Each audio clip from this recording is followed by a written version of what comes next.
I've always found that I collect. I'm a collector.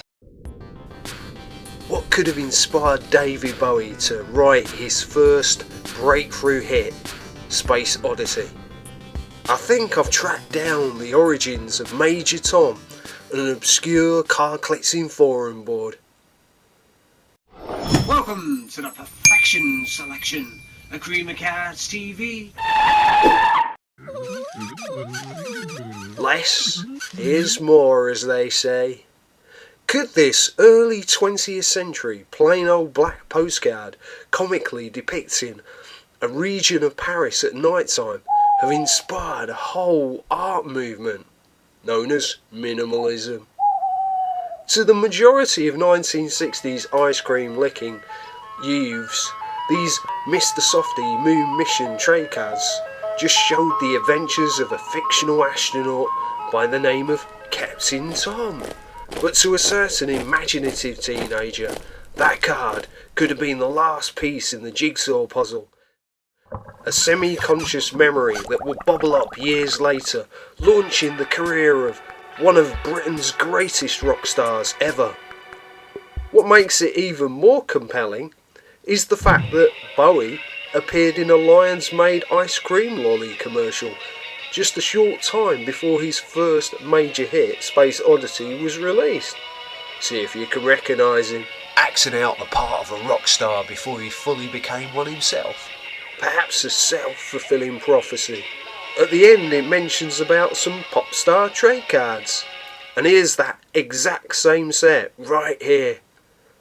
So, what do these flying umbrellas remind you of on these postcards that were sent more than half a century before the legendary Mary Poppins movie popped onto our screens?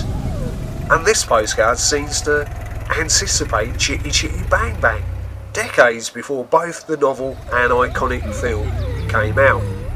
You see, the fantastical images on postcards and trade cards don't just reflect the past.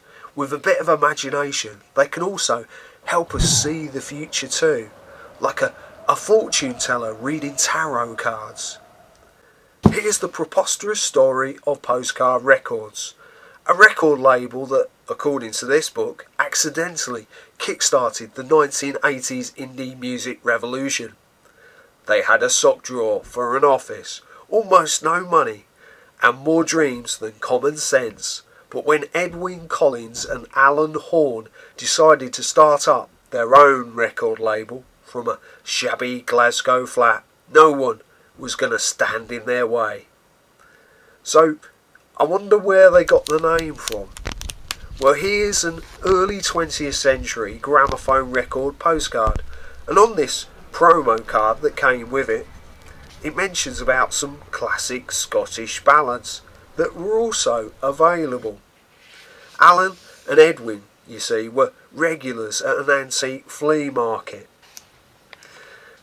Edwin found a pile of postcards of romantic Scottish scenery, the images embossed with what looked like record grooves. Edwin picked one up, turning it in the sunlight to see that he'd been right. It was both a postcard record. Thank you for watching my video, and please feel free to leave a comment and feedback. Now that you see that video, you might want to click on these other cardboard adventures.